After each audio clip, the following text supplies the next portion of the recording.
What's going on, everybody? Welcome back to Unhinged Talk. As usual, I'm your host, Patrick Hennessy. I'm here by myself today. We got the Yankees pregame starting off a huge series against the Toronto Blue Jays in Buffalo, no longer in Dunedin, or Dundon, as I like to say. Huge series. But listen, shout out to everybody currently in the chat. Let's take attendance/roll call. You guys know the deal. Who we got? We got Daniel. We got Lori. Larry's treasures. I still don't know what his treasures are, but I hope that they're good. Programmer. We got Jesse Sanchez, Jesse Dominguez, Leanna, Ed King, Amy, Halil. I think that's how you pronounce it. KG Baseball, Alfonso. We got Matt, Manny, Gerald, Brad, Juan. Appreciate everybody for stopping by. Sorry if I missed anybody. We are here 6:02 p.m. for the Yankees pregame. I say before we get into anything, let's kind of address two things in the room, right? One, Yankees, good news. Yankee Stadium is returning to 100% capacity. That's awesome to see. I believe it'll start for their first homestand against the Athletics. So that's on Friday, I believe. Tuesday, yeah, it starts Friday. So on Friday, it becomes 100%. Take that as you will. Some people kind of liked it when the stadium was half empty. I kind of did, to be honest with you. But, yeah, I think all, the vaccinated sections are gone. I don't think there's any, requirements to get into the stadium. So, yeah, it'll be cool to see that. But second thing is Brian Cashman did hold a press conference today. He might have just wrapped it up, unless he's still going on. Last I saw, there was kind of some quotes coming out from it. But basically, to kind of sum it all up in one sentence, it's the same old story. Cashman did mention that the Yankees are going to be buyers at the deadline and that they are kind of in talks with different teams for trades. But then he also mentioned how we have great coaches and a great manager and great players and that the Yankees are going to right the ship eventually. I don't know how much longer they're going to have to right the ship before things just get out of hand. I saw some sort of... I think it was MLB posted up the World Series odds right now. Right now, the Yankees have a 0.7 chance. I kind of disagree with that, only because if you kind of look at the other teams that are above them, I think the Yankees have a higher odds than some of those other teams just because they haven't played so well. Up until this point, I think if the Yankees get in, they have a decent shot. But based on Brian Cashman's press conference, I'm not too positive moving forward. Brian, if I'm being honest with you, you're better off just not talking at all today. We got nothing from it. It's the usual, Brian Cashman, I'm really confident in our guys. We have a great manager. We have great coaches. We have great players. And I really think that we're going to right the ship eventually. I truly believe it. We have too talented of a group of guys for us to be playing this way. But yeah, that's Brian Cashman. There you go. But let's get into the Yankees lineup for today. It's all right. Judge is back in there, so I guess that's good to see, right? You got DJ leading it off. Judge in the 2-hole in right field. Glaber batting third. Stanton in that 4-hole. Stanton's been off for almost a week now. Last time we saw Giancarlo Stanton was when he was red hot in Minnesota, and that wasn't since Thursday. Unless he pinch hit at all in the Philly series, I don't remember. But either way, he hasn't started a game since Thursday. But Gio Urshela is in there in the 5-hole, Sanchez 6, Andujar 7. Gittins is in the lineup in the 8th spot. But Brett Gardner is batting 9th in center field, which is something I'm a little bit confused about because you have Clint Frazier on that bench, and you're starting Brett Gardner, a lefty, against Ryu, who was one of the best lefties in the American League. So I'm a little bit confused. This is kind of the Yankees showing that they are just completely giving up on Clint Frazier. And at this point, if you're going to completely give up on Clint Frazier to the point where you're not even going to start him against left-handed pitching, you literally just you send him down. And this is actually interesting because I was on Twitter today. I've started to use my personal Twitter a little bit more, at Unhinged Patrick, if anybody wants to go follow that. But I saw a bunch of people posting the Yankees should call up Trey Ambergy and send down Clint Frazier. I wonder where they got that idea from. I'm literally the one who invented the idea of sending down Clint and calling up Trey Ambergy. Tell me not. Thank you. But I think that that's something that definitely should happen. I think you call up Trey Ambergy. He has great experience in center field. So if you kind of replace him if you kind of replace Clint's spot with Trey Ambergy, I think we would kind of be satisfied with that. But Jordan Montgomery is on the mound. I can't really remember how he did in his previous start. Let me pull it up really quickly. Jordan Montgomery's just that guy where you never know what to expect, and I've been saying this all season. He might come out there tonight and go 7 shutout, or he might give up 10 runs in the first. So it looks like his last start was against Minnesota, and it was a pretty average one. He went 5 2/3, gave up 3 earned runs. I'm not expecting too much tonight out of Monty. This Blue Jays lineup is horrifying. They might just carve the Yankees up piece by piece, no matter what pitcher they put in there. It's going to be scary. It's going to be scary. But back to the home page now. Chat. Yesterday, we had a couple pieces of content going out. The Trey Ambergy video where I kind of discussed why the Yankees should send down Clint and then call up Trey Ambergy. Great video. Go check it out. Also, last night's live with me and Dan. I think you guys like that. I think you guys like the streams with me and Dan. So, yeah, that's cool. And then tonight, we have the post game. Para is going to be on the recorded video on tomorrow, and then as usual, we have like the pre-games, post-games, and everything. But if anybody has any questions, let's take a look at the chat. QB says, "Hey Pat, I know you like Adam Frazier, but do you think the Chicago White Sox losing Madrigal, they'll make a play for Frazier?" Probably. I don't know how long Madrigal is going to be out for. I just saw that he's getting surgery for something like a torn hamstring, I believe. I could be wrong. I don't know. But, yeah, I mean, that'll definitely put the White Sox in the play for Adam Frazier. I don't know if the Yankees are even in the market for Adam Frazier right now, if I'm being honest. It's tough. I don't know who the Yankees are in the market for. Oh, he's out for the year. He's out for... Okay, well, that sucks. That sucks. With that being said, yeah, I would probably say the White Sox are heavily invested in Adam Frazier. Even, imagine the White Sox get Ketel Marte. I would need like a deep breathing therapy session. I would need something in order to like make myself just. I don't even want to think about it. If the imagine the White Sox get Ketel Marte and Adam Frazier, I'd be sick to my stomach, absolutely sick. And the Yankees get nobody. The Yankees get like Delino DeShields Jr. But like I say this as like an outlandish situation, but you guys know it's not that crazy to think about at all. But also, something that I thought was kind of funny from today, it's kind of more sad than funny if you think about it, but, apparently, Brian Cashman is not going to be speaking with the team in Buffalo. I don't know why. I don't know if Brian Cashman's in Buffalo. I don't know why he wouldn't sit down and have a conversation with the team. It happened last year in Buffalo. Who remembers last season when the Yankees were god-awful and Brian Cashman literally headed up to Buffalo and had a conversation with the team because they were that bad? I don't know why that conversation wouldn't be happening now as well. I hate to say this, but I think the Yankees are just getting complacent. And I saw Aaron Boone got so pissed off the other day when I think Brian Hoke asked him. He said, "Do you think that the clubhouse is kind of just getting used to losing?" And Aaron Boone got pissed off. But I think it's a very fair question to ask at this point because it genuinely seems like the whole organization is kind of just complacent with losing. It seems like they're okay with the situation that they're in and they still have faith in things getting together. I don't know.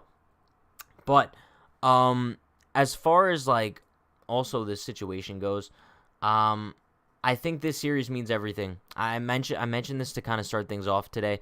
If the Yankees lose 2 out of 3 or get swept by Toronto, I'm essentially going to give up on the season. And not give up on the season in the sense of like no more content. We're always going to be pumping out content even if the Yankees are like the worst team in the AL.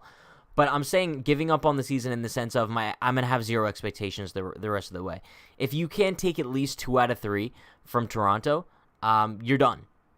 It's as simple as that. And it's kind of sad to say, but it is what it is, chat. It is what it is. There was one other thing I wanted to touch on before we kind of take a look at some comments, but can't think of it right now. If I think of it, I will let you guys know. Let's see. Joseph says, "Do you think Glasnow should get suspended when he comes back because he admitted to using substance?" I did see Glasnow. He did say something along the lines of he was using, I believe, sunscreen and rosin. If I'm not mistaken, I think sunscreen and rosin. I don't know.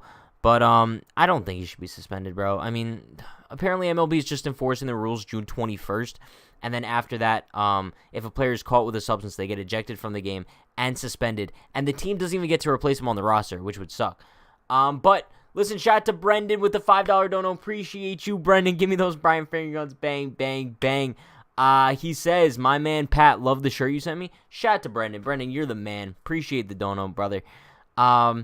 Programmer says, also, can a mod ban Junior B? All right. I guess I'll do it. I guess Johnny's not currently in the chat.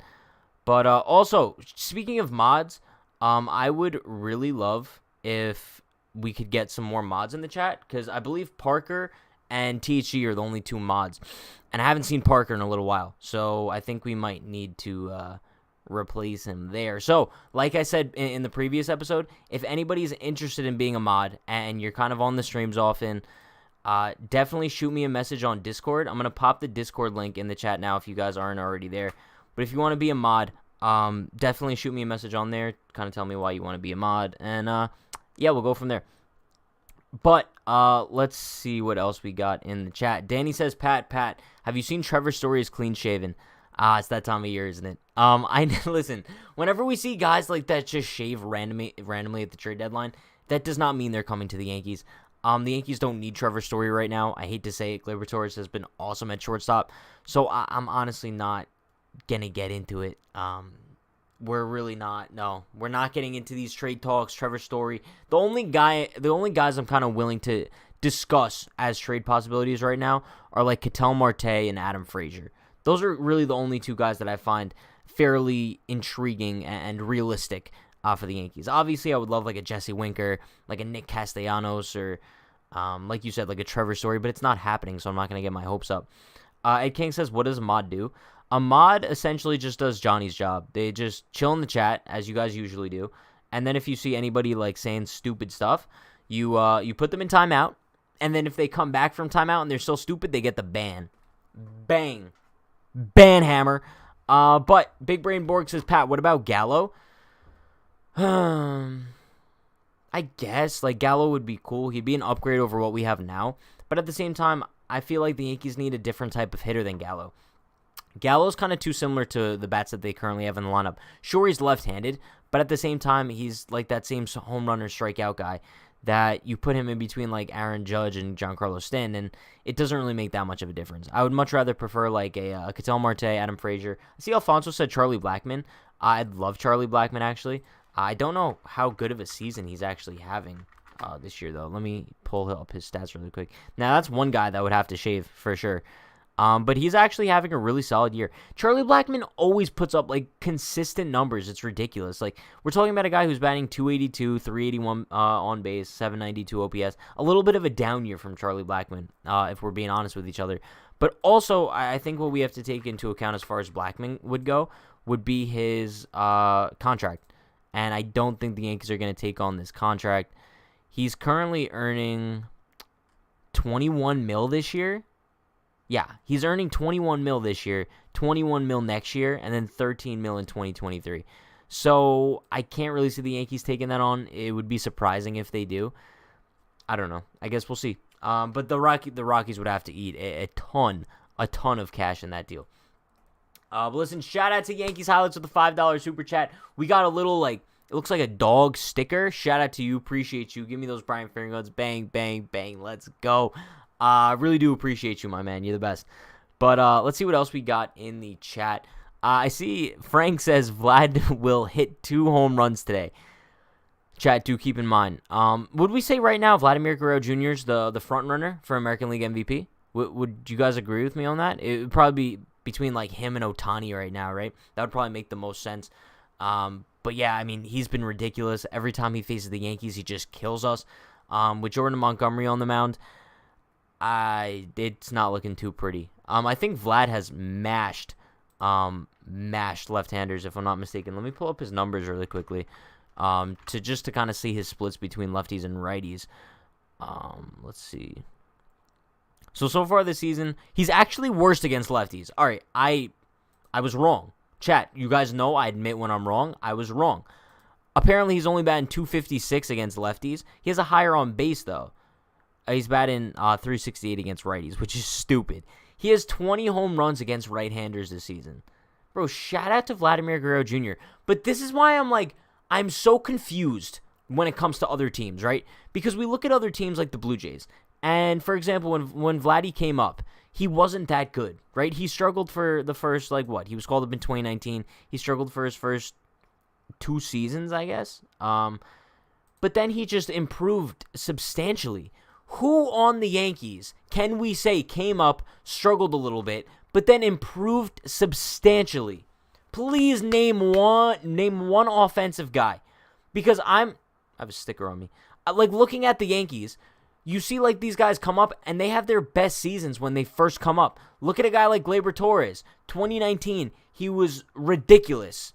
And then it was nothing but downhill from there. Judge, sure, but you could still make the argument that Judge hit his peak in 2017. I don't think we're ever going to see a better season out of Judge than we saw in 2017. The dude literally hit 52 home runs, would have batted over 300 if it wasn't for the injury. Judge is an awesome player. We know this. But I don't think we're ever going to see 2017 Judge again. It's just not realistic to kind of think about. But then you look at Gleyber Torres, 2019, awesome year. Miguel Andujar came up 2018, best season of his career. I don't think we're ever going to see those numbers from Andujar again that he had in 2018. You look at a guy, who else could we say? Gary Sanchez. Gary Sanchez came up 2016, 2017. That was just about his peak. And while Gary Sanchez is still a solid player, I don't think we're ever going to see those superstar numbers out of him again. Gio Urshela, sure. But he's not really a prospect that came up in the Yankees organization. He was kind of more, he came up with the Indians and then went to the Blue Jays and then came to the Yankees. I think he just got all of his stuff from AAA. I don't think that the Yankees Major League coaching staff helps any of these guys improve. You look at a guy like Mike Ford, for example. How does he not adjust? How does the Yankees coaching staff not help him adjust to how pitchers figured him out? And they just let him struggle so badly to the point where he has to get DFA'd. I don't get it. I really don't get it. But Futai says, I got Brian Robertson headliners in MLB The Show. Reminded me of that game-tying homer he hit for us against Tampa. I really forgot Brian Roberts was a Yankee. Genuinely, I forgot. But Tyler Austin, maybe? Yeah, Tyler Austin's another guy who was good when he first came up and then did nothing but decline. The Yankees are the opposite of every organization. You look at a guy like Fernando Tatis Jr., he does nothing but improve. I'm sorry, they're cheaters, but look at the Houston Astros. They do nothing but improve. Even the Boston Red Sox, a guy like Rafael Devers, nothing but improve. It's weird. It's really weird. But Alfonso says, I don't understand why they don't call up Trey Ambergy. Bro, you're preaching to the choir here. I've said it so many times. You guys know I love Clint Frazier, but at this point, you got to send him down. You send him down, call up Trey Ambergy. I believe Clint has one option left as well. So if you kind of want to pull the trigger on that, it's time to get it done. I genuinely think that you got to get that done there. Danny says, Pat, Kyle Gibson from the Rangers, would you do it, and who would you give up? That's actually a good question. Kyle Gibson, didn't we face him? Or am I thinking Jordan Lyles? That's the guy who was bad that we faced. Kyle Gibson's the guy on the Rangers that's having a spectacular year. I think that they showed a graphic on Yes the other day where I think Kyle Gibson's in the running for most consecutive starts with less than 3 runs earned, if I'm not mistaken. But so far this season, he's been dominating. In 12 starts, he has a 2.13 ERA. Just stupid. Shout out to Kyle Gibson. I don't know what it would take to get him, but I'd assume that the Rangers are kind of in the market for dealing him. I'd probably say so. Wojtek says, John Boy said that we have 25 games until they have to decide whether to sell or buy. The deadline clock is ticking. Pat, do you think that 15-10 record might be enough for buying? Well, right now the Yankees are buying. I don't know if we'll really see the Yankees sell the way that you think that they might sell. It's an interesting situation. If they do go 15-10 over their next 25, that would give them, and here we are doing math as friggin' how do we always end up doing math? I don't know, but 15-10 would be 48 and 42. I think that the Yankees would still buy at that point. I really think the Yankees would still buy. As long as the Yankees are at least 3 games above 500, within 4 games back of an American League wildcard spot, they're buying at the deadline. It's going to take the Yankees to be 5 games under 500 in order for them to sell. They would need a 2016 type stretch where Does anybody remember what the Yankees record was during the 2016 trade deadline? Let me see if I could find this really quick. Bro, we're doing so much research today. It's ridiculous. Hashtag research Pat in the chat. What date? Maybe like July. How about we just go to this day in 2016? That might make a little more sense. Today's June 15th. All right, so on this day in 2016, the Yankees were 3 games under 500. They were 31-34. So I guess the Yankees would have to kind of be in that spot if they wanted to sell off. But also the thing is, it's kind of strange because that 2016 Yankees team was so bad, right? And on this day, they were 31-34, but they were only 6.5 games back of first place in the American League, which is kind of crazy because looking at the Yankees now, they're 33-32, but they're 9 games back in the American League East. That sucks. That's really bad. 9 games back is a big hurdle. I don't care how much more baseball you have to play. You're 9 games back. However, the difference is they're only 4 out of a wild card spot, which you don't really want to see. You don't want to see the Yankees make the wild card. And if I'm being honest with you guys, I think I'd prefer for them not to make the playoffs than for them to make the wild card. I genuinely thought that after like 2018, we were done seeing this team have to play a wild card game. And for some reason, year in, year out, we're stuck playing the wild card game. It's so annoying. Especially the fact that like we're probably going to have to play in the wild card game at Fenway Park. Do you guys know how like excruciating that's going to be? We might have to do a watch party for that. But, oh my God, to be 9 games back of the division and 4 games back of a wildcard spot right now is absolutely disgusting. Shameful. But, let's see. Martin says, I just got back from San Francisco and still watching my favorite Yankee YouTuber, Unhinged Yankees. Martin is too kind. Martin, you're too kind, bro. Shout out to Martin. Glad you got back safe from San Francisco. I always want to go to San Francisco. Who's been to the Giants Park in San Fran? Because I've always wanted to go there. Ever since, like, when I was younger. So, like, I first started getting into baseball, I was, like, 7. And one of, like, the key moments in baseball I remember is, like, Barry Bonds breaking the home run record. And, bro, for some reason, I always liked the Giants Stadium from that point. But, yeah. J-Talk says Yankees are going to be like the 2019 Nats. I like the positivity. If we want to go down that road, sure, it's definitely possible. If we kind of look at where the Washington Nationals were on this day in 2019, we're going back in history a lot today. But the Washington Nationals were 32-38, in a much worse position than we are now. You can make the argument that the Nationals definitely had better pitching than we did, but they were 6 games under 500 at this point. So it's not crazy to think about that the Yankees could go on like a 2019 Nats run, shock the world, and win the World Series. Don't believe like all the odds that tell you the Yankees have a 0.7% chance of winning the World Series. Bozo. That's bozo mentality. Get that out of here. If anybody comes in the chat and they're like, the Yankees have a 0.7% chance of winning the World Series, so I'm not going to watch anymore. You're a bozo. You're the definition of a bozo. Thank you. But moving on. Lori says Sevy has a grade 2 groin strain, probably out until the end of July. I'd probably think a little bit longer. I know that they said that it's probably going to send him back a month or so. So I think he was originally scheduled to be back like mid-July. I think we should probably expect him back like mid to late August. Because let's not forget, he has to rehab the groin. And then he also has to kind of work his arm back up after he kind of gets back from that. So I think end of August, early September, the earliest, as far as Luis Severino's return is. It sucks. It really sucks, but you guys know what I say. It is what it is. Matthew Joseph says, Yankees fan here, worked for the Giants 2012-2016 Great Park. That's awesome. That's actually awesome. San Fran's apparently, isn't it one of the most expensive cities in the United States? I think. Geography Pat kicking in here. I think it's one of the most expensive places to live, if I'm not mistaken. But let's take a look at the Yankees lineup for today. Let's make some home run predictions. How about that? Let's pull up the lineup. Chat, everyone tell me your home run predictions for today. Whoever gets it right gets a shout out on the post game. How about that? So you guys know I'm going to go with Judge as usual. But in order to make my second prediction, I kind of want to pull up the Yankees numbers against Ryu to kind of see how they perform against him. If anybody dominates Ryu, that might be a pick to click for tonight. As far as the matchups go, Aaron Judge does have a home run off Ryu. And you know who you guys think I'm taking for number 2? I'm going with Gary Sanchez. Gary Sanchez has kind of dominated Ryu in his career. He is batting .286 and 7 at-bats with 2 home runs, 3 RBIs. Gary's also been on quite the hot streak lately. Me and Dan were talking about this yesterday on the off-day stream.